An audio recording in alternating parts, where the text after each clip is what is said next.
Grabe, feeling ko magkakalaso ako sa nangyari. Ito na guys, finish to market. Guys, may mga konti pang bukas dito, mga udon noodles. Guys, since na-hook ako ng award nila na guys. Ay, ang ganda dito. Oh. Kaya lang walang makakain. So, ito manilig ko, yung may teriyaki. Hello guys! I'm back again with another Kyoto vlog. And guys, ngayon sa video na to magpo-focus tayo sa Nishiki Market, which is ito yung market na kung saan napakadaming street foods dito na pwede niyong kainan. And sabi sa mga videos na napapanood ko na yung mga pagkain dito mga bite size na talagang perfect na perfect sa mga gusto lang mag-snacks and etc. Kaya ngayon, tara, samahan niyo po. So meron ako mga 5 minutes na naglalakad and gusto ko lang sabihin sa inyo na itong Nishiki Market nga pala guys, ang nearest train station ito ay Shiho Station. Ayan, makikita nyo, ito yung itsura niya sa gabi. And I'm sure naman na hindi lang night market yung Nishiki Market. Pwede nyo din yung puntahan ng bandang umaga. And guys, iba't iba nga pala na ways ang pwedeng paraan para makapunta dito. Is kung gusto nyo, magte-train kayo tapos sa Shiho Station kayo bababa. Pangalawa, pwedeng ang gagawin nyo is magbabas kayo tulad ng ginagawa ko. Eh, hindi ko sa inyo maituro kung paano magbas kasi depende yan sa hotel nyo. And pangatlo, pagta-taxi. Is according to Google Maps, malapit na daw. Check natin. Itong isang kanto na eh, sabi dito eh. Nadala ni Google. Ito na guys, finish to market. And actually, bakit parang sarado siya? Parang kukunti lang yung tao. Hala, pang umaga lang ata ito. Hindi ata ito pang gabi. Ba't sarado? Hala, nagsasara na ata. Time check guys, 6:50 PM ako nagpunta. And ito yung mga makikita nyong stores dito sa ganitong oras. So, tingnan natin kung meron pa tayong makikita o maaabutan. Kung wala, babalik na tayo sa ating hotel para hindi tayo gabihin. Guys, nagsasara na sila. Ayun o. Nagsasara na. So, hanggang ganong oras lang. Sana naman itong likod pa lang. Kasi guys, sa likod ako nagsimula. Doon ako tinuro kasi ni Google. So, sana doon sa bandang harap bukas pa. Kasi normally, din sa Osaka, 8 o'clock pa lang ng gabi. Nagsasara na.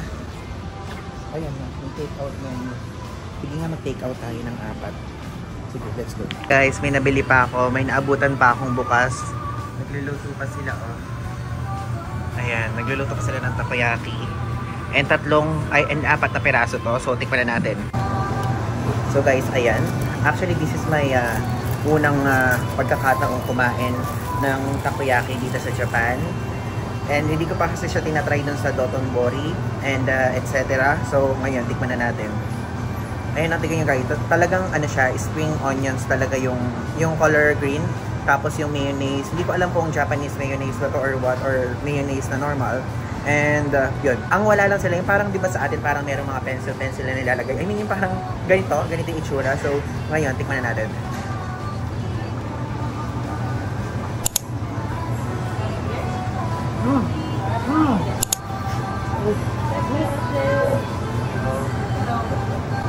Do you have butter?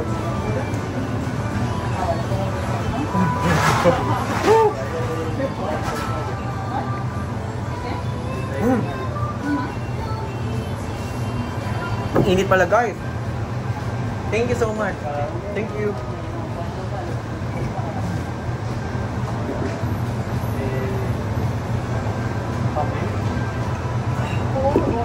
I think magkakalaso ako guys. Magkakalaso ako sa ginawa ko.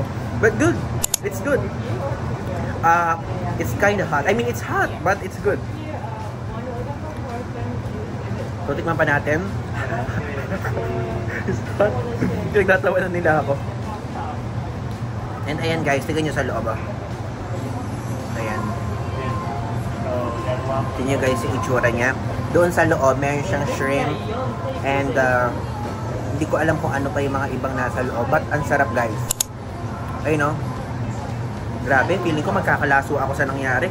Guys, napakainit. Hindi ko in-stop kasi nahiya ako eh. Kasi hindi ko alam kung baka may rule sila dito na bawal inilulog pagkain. Eh, sa situation ko naman kasi guys, ay naiinitan na yung bibig ko. So, ayoko lang silang ma-off.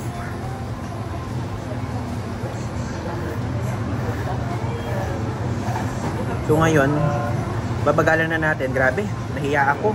At the same time, napaso dila ako. For sure, bukas may laso ako. I mean yung, ayun na, iba na yung texture ng dila ko.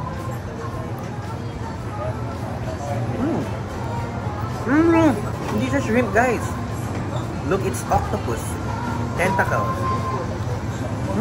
Guys, may mga konti pang bukas dito, mga udon noodles. Tapos, meron dito mga skewers. Mahal lang price, no? Ay, hindi, 150 each pala yung ganon. 170 naman yung quail, squid, and octopus. Tapos, itong oden. And ayun yung mga ibang price, guys. I-post nyo lang para makita nyo. Gagawin pa tayo dun sa bandang dulo para maabutan natin. Ayan. Ito, oh, mahal 2.5, oh. Tax included. Dami. Pala guys, minsan mag-check kayo dito kasi yung mga ibang ganito hindi nila nilalagay yung tax. So, meron pang additional charges. O yung pulo. Bone-in chicken, 1,200. Kaya lang mahal guys. Ay, Kobe. Uy, tomorrow tayo magaganyan. I mean, sa isang araw. Tapos guys, meron din ditong tax-free shop. Oh. Ayan. Diba? Up to 17% off. Okay guys, sarado na talaga yung mga shop. Like, konting-konti lang sa mga nandito yung bukas. Like, parang, ano lang, parang wala pang 15 yung bukas na nakita kong shop.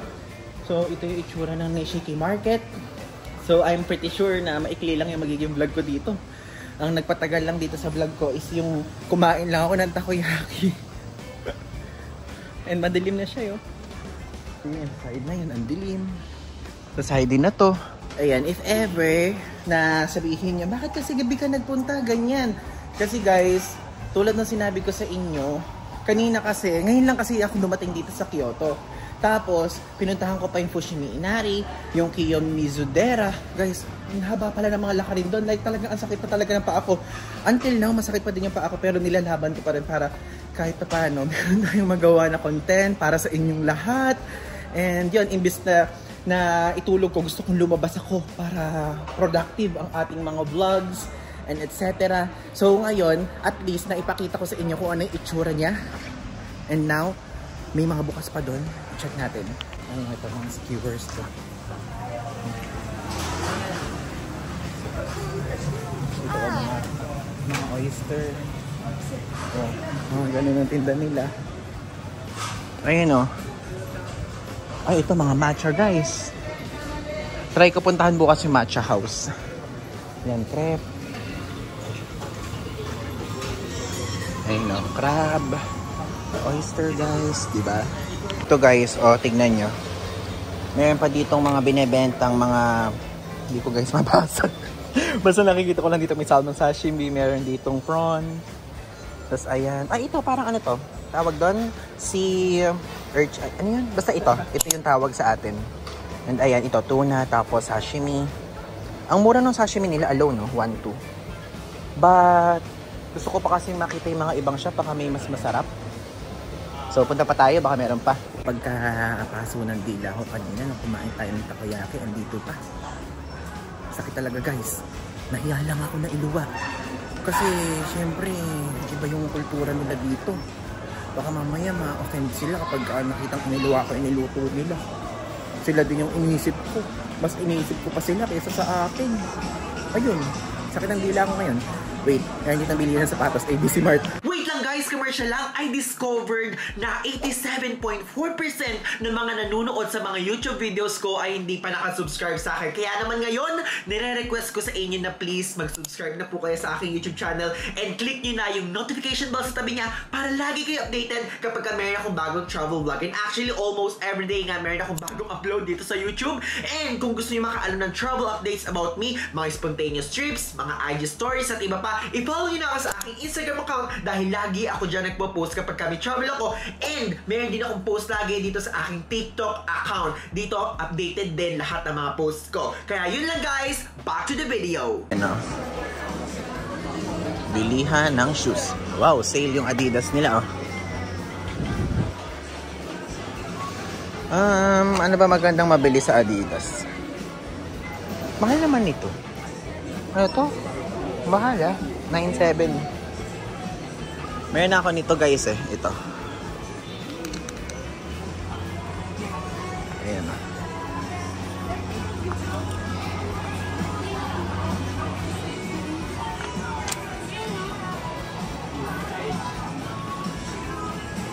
Ito Converse. Ayan oh. May mga heart ganon. Tapos ito Puma. Ayun guys, yung price ng Converse. Tignan nyo na lang. Ayan. Actually, dito sa side ito, hindi siya sale. Ayan guys, yung mga design. Ay, ito kabibili ko lang nito. Pero guys, sa Hong Kong ako bumili nito. And parang mas mura pa rin doon sa Hong Kong. Sa Mongkok. Ayan. Guys, ito ba yung Nishiki Market? As in, itong lahat? Kasi kung itong lahat to, bukas pa pala. Bukas pa guys. Lahat ba to? Bakit puro mga damit na to? Baka yun lang yung Nishiki Market guys.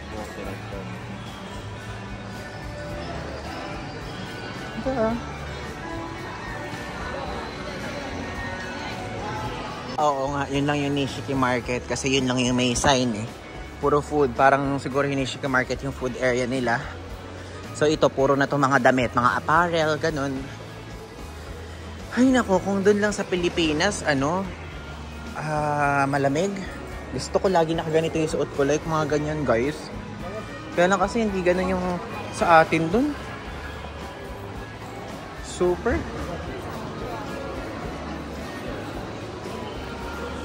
Ito oh. Parang ang sarap nito oh. 1,580. Ayan oh. Tapos 980. Ay, parang masarap. 980 lang, teppanyaki. Ganyan guys, sinamimiss ko. Kaya lang kasi nasa Japan kasi tayo. Kaya sinasabi ko parang gusto ko dito, yung mga Japanese food. No? Ay no, 980. Ito, hindi. Pang Kobe ka. Yung mga ganyang klaseng food. Kilala niyo ba yung kapatid ni Kim Kardashian? Tapos yung anak ni yung babae? Ayan, si Kendall. Joke yun guys, kumaka kayo. Ito sana yung kakainin ko. Kaya lang, tignan nyo, may waitlist to. Ayun na, may waitlist. Pero ayan na, makikita nyo. Oh. Yung sirloin nilang gyukatsu, mura lang, 1,790. Isa 1,890. Diba? Kaya lang, madami pa atang waiting list. Bukas pa sila pagbalik ko, ibig sabihin dyan talaga ako naka-destino. I mean, naka-destiny na kumain. Ngayon, puntahan na muna natin yung mga ibang shop dito. Then, pag wala, babalik tayo doon kasi doon lang naman yung way natin. Ah, yung pangalan ng area na to, Teramachi. Ayun o, Teramachi. Nakalagay sa taas. Oo, ang sarap naman ng shawarma na yun. Kebab ba yun o shawarma? Nico N? Ay, hindi kompleto. Pagka nag-aaral ka sa Pilipinas, mali agad yan. O, tungkod. Tabio.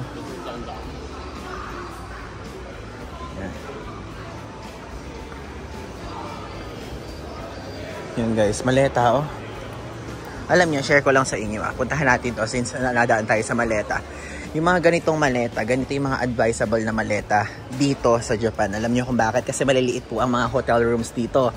Nasakto lang na yung mga hotel ko na napupuntahan is medyo malaki. Di ba yung una, yung capsule hotel ko, kung napanood niyo na yung hotel Atarayo, Osaka ko. Yung mga ganitong bag yung dapat doon. Tapos yung sa hotel code ko sa Shinsaibashi, ganito kasi yung pagbukas niya is yung mismong top open, parang yung top yung nabubukas kasi kapag ganito guys, siya space consuming, so dapat ganito.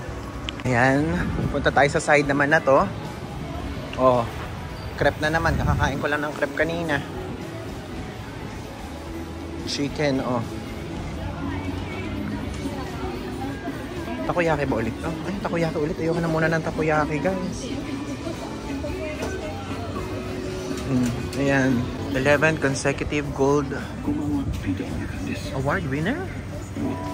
Sige nga, try nga natin since winner daw to. Guys, since na-hook ako ng award nila na ganyan, saka gusto ko din naman talaga tikman tong karage. Kasi yung karage is iba pa rin kapag sa Japan mo titikman.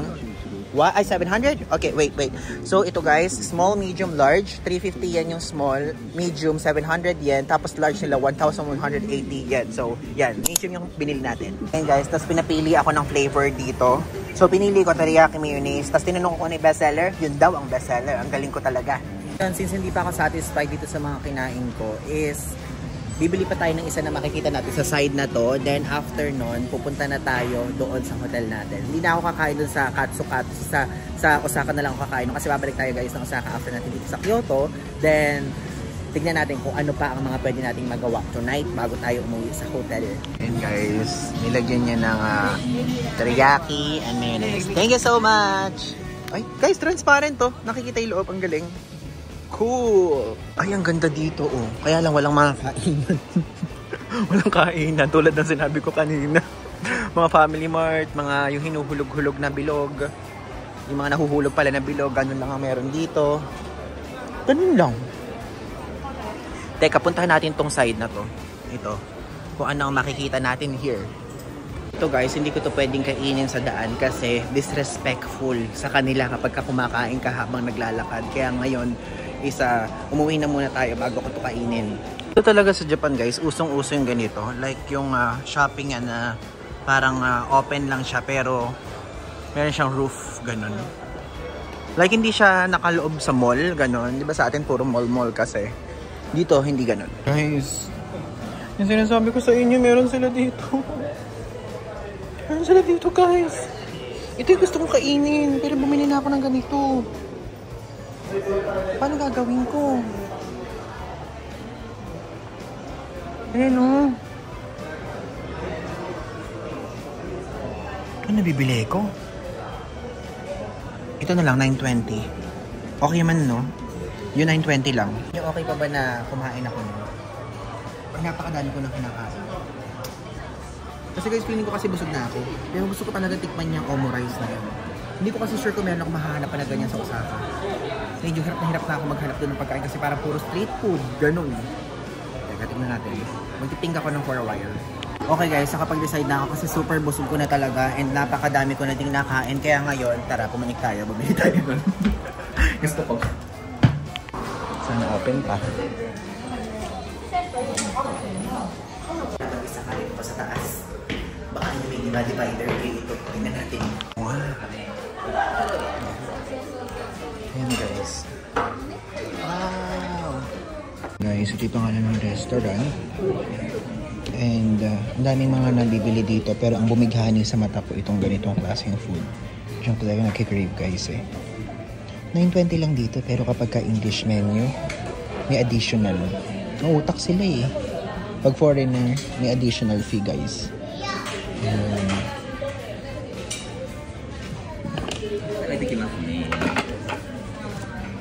Ayan guys.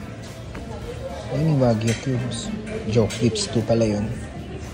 Ayan yung mga food nila. Oh. Ayan, post nyo na para makita nyo yung price. And matatagpuan lang yan dito din sa area na to. Near Nishika Market and near yung isang store na binanggit ko kanina. Ito pang kids. Okay. Yung pag-order nila QR code, parang yung nando sa Taiwan. So, i-scan nyo lang yung QR code na ganyan. Then, di-deliver na sa inyo yung food later. Wow, thank you. Thank you. Ayan guys, dineliver na. May cheese. Tapos ito ata, egg ata yan. So, gaganunin natin. Let's go. Tikman natin. Okay guys, lesson learned. Ayun o, itsura pa lang napakainit na. Parang binake to. Ayoko muna kainit, palalamigin ko muna. So itong binili ko, yung teriyaki and mayonnaise. Ang sarap niya. Sarap. Ano ko pa? Ayan guys. Ayan guys. Diba? Tingnan na natin. Ito ang aking first taste test. Anong taste? Panlasa dito.